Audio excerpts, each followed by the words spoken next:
पिताजी के नाम पर राजनीति करने वाले लोग, उनका नाम बेचकर फसल काटने वाले लोग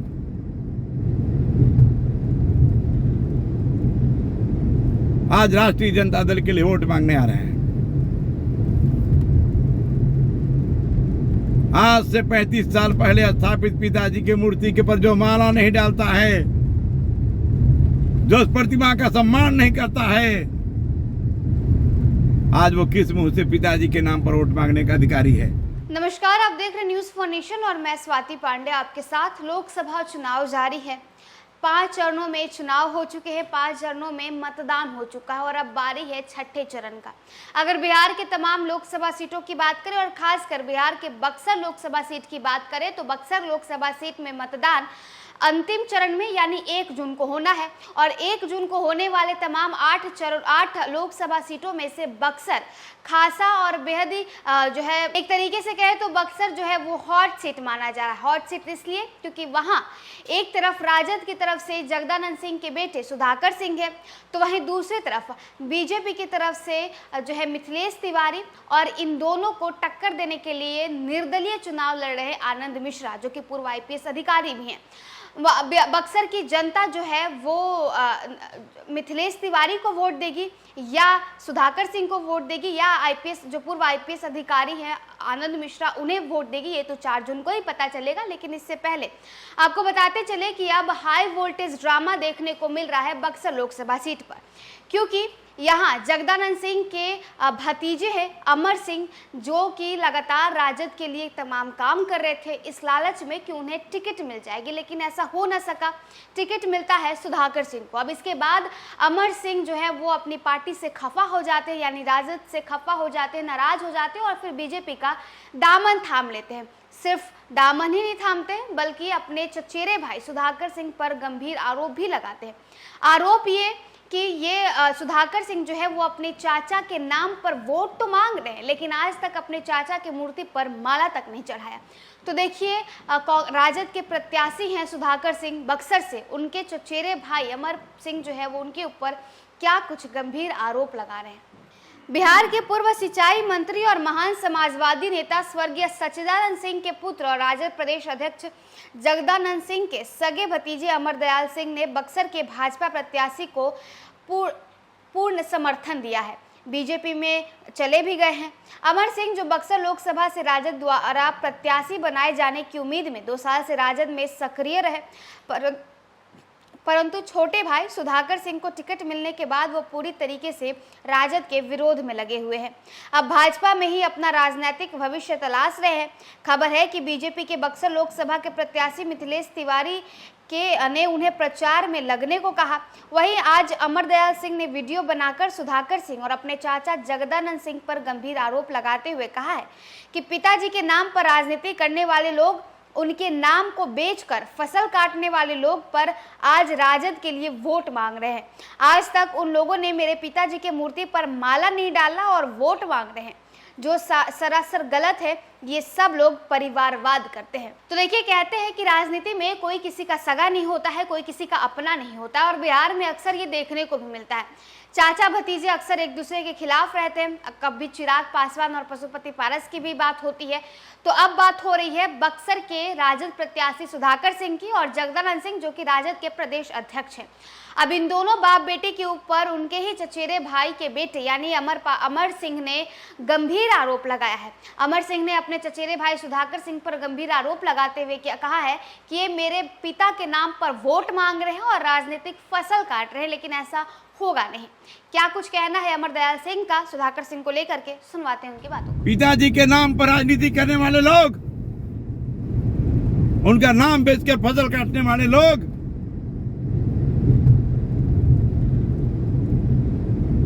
आज राष्ट्रीय जनता दल के लिए वोट मांगने आ रहे हैं।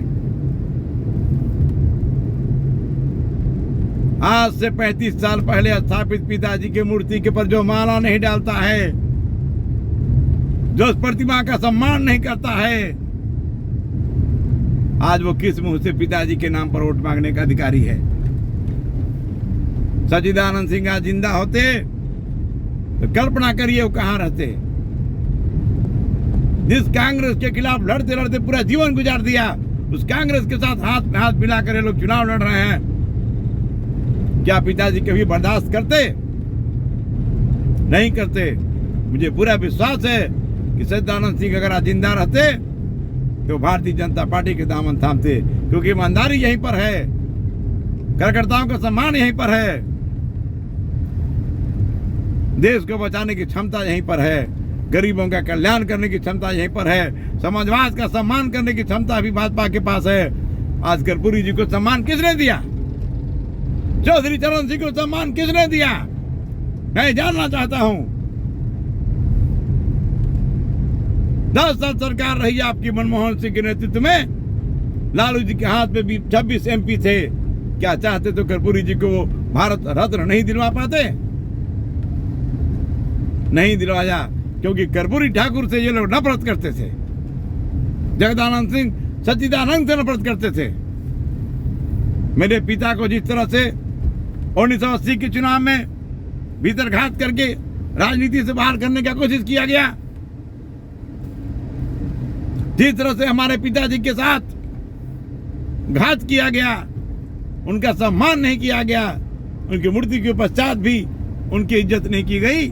आज वो लोग उनके नाम पर रामगढ़ में वोट मांगते फिर रहे हैं। साथियों, कलेजा जलता है, रूह कांपती है ये सोचकर कि अगर ये लोग फिर सत्ता में आ गए, अगर इन लोगों के पास फिर से सत्ता आ गई तो ये लोग बिहार का क्या हाल करेंगे। 15 साल में बिहार का जंगल राज पूरे देश के लिए एक शर्मनाक उदाहरण बना हुआ था। रात के अंधेरे में लोग बिहार में सड़कों पर निकलते नहीं थे। बहु बेटियों की इज्जत सही सलामत नहीं थी। छोटे छोटे स्कूल के बच्चे दिन दहाड़े उठा लिए जाते थे। ये वही लालू राज था, और उस लालू राज के सबसे बड़े स्तंभ थे जगदानंद सिंह। 15 साल बिहार को इन लोगों ने ऐसा अंधेरा रास्ता दिखा दिया था बिहार की जनता को, जहां उजाले की तरफ लौटने का कोई उम्मीद नहीं दिखता था। साथियों, ये भारतीय जनता पार्टी ने नीतीश कुमार के साथ मिलकर, जॉर्ज फर्नांडिस ने भाजपा के साथ मिलकर समाजवाद की रक्षा के लिए बिहार में लालू राज के खिलाफ संघर्ष किया, और 2005 में उस जंगल राज को उखाड़ कर फेंक दिया। आप चाहते हैं कि फिर से जंगल राज स्थापित हो? साथियों, डरिए, याद करिए उन दिनों को जब आप किस तरह से बिहार में घुमा करते थे। रोजगार खत्म हो गया, सड़कें खोद दी गई, बिहार में स्कूल कॉलेज बंद कर दिए गए। बिहार को असली में लालटेन युग में ले जाने की पूरी कोशिश हुई, लेकिन उस कोशिश में सफलता उन्हें नहीं मिली। साथियों, आप उन्हें सफल मत होने दीजिए।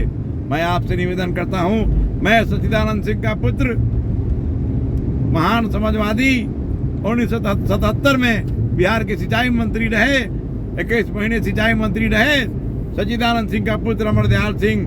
मैं राजनीति में एकमात्र सक्रिय व्यक्ति हूं अपने परिवार से, और मैं आपसे निवेदन करता हूं, किसी झांसे में, किसी बहकावे में, किसी भ्रम में न आए, क्योंकि सच्चिदा बाबू के वोटों का, सच्चिदा बाबू की विरासत का अधिकार आज उन लोगों को नहीं है जो लोग उनके नाम पर वोट मांगते फिर रहे हैं। उनकी विरासत पर अधिकार रामगढ़ की जनता का है, उस जनता का है जो विकास चाहती है, उस जनता का है जो उनके आतंक के राज से मुक्ति चाहती है, उस जनता का है, बिहार की पूरी उस जनता का है जिन्होंने कि बिहार की जनता ने बिहार में सच्चिदानंद सिंह के राज में विकास देखा।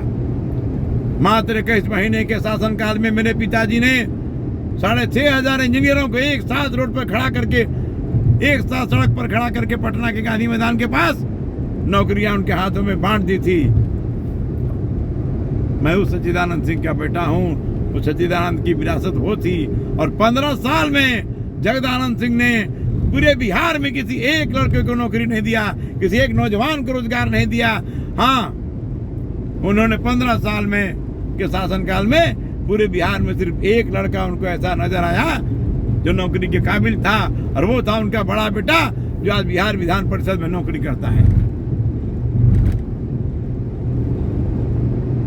साथियों, ये समय है नरेंद्र मोदी का हाथ मजबूत करने का, ये समय है भाजपा का हाथ मजबूत करने का, क्योंकि राष्ट्र आज खतरे में है। देश पर एक बार फिर से सामंतवादी ताकतें दलितों को, मुसलमानों को, पिछड़ों को मूर्ख बनाने वाली ताकतें एक बार फिर सत्ता पाने के लिए लालायित हैं, सत्ता पाने के लिए नापाक गठजोड़ कर रही हैं। इस गठजोड़ को साथियों तोड़ना होगा। इस टुकड़े टुकड़े गैंग को फिर से सत्ता में आने से रोकना होगा। इसी के साथ मैं आपसे विदा लेता हूं। पुनः अपने अगले वीडियो में आपके सामने उपस्थित होऊंगा।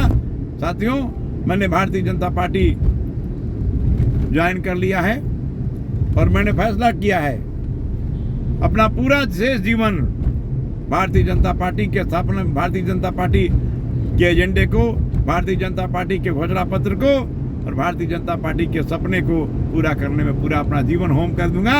आप सामंतवादी ताकतों को धन बल के आगे आप झुकिए नहीं। धन का नंगा नाच जो कर रहा है उसको बैलेट के बल पर, ईवीएम मशीन के बल पर और एक बटन दबाइए और इतना उससे करारा जवाब दीजिए ताकि आइंदा कोई भी मंत्री, कोई भी बिहार का ताकतवर नेता पैसे के बल पर अपने बेटे को संसद में और बिहार की विधानसभा में पहुंचाने की कल्पना न करे। इस परिवारवाद और वंशवाद, इसके खिलाफ मेरे पिताजी जीवन भर लड़ते रहे। पिताजी जब तक जिंदा रहे हम राजनीति में कदम नहीं रखे। पिताजी के मरने के पश्चात भी हम लोग राजनीति में आए, आधे अधूरे आए और हम लोग पिताजी के नाम पर कभी वोट मांगने नहीं गए।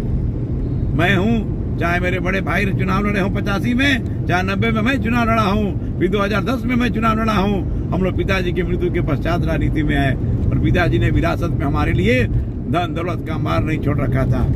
उन्होंने सिर्फ जनता के लिए जो उन्होंने काम किया, जो रामगढ़ की जनता को, बिहार की जनता को प्यार दिया, पूंजी के रूप में, धन संपत्ति के रूप में, उस प्यार को ही छोड़कर गए थे।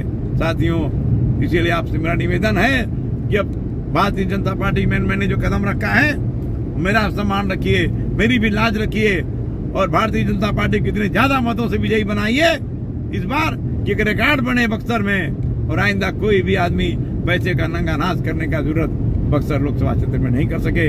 इसी के साथ मैं आपको से विदा लेता हूँ। जय हिंद, जय भारत, नमस्कार।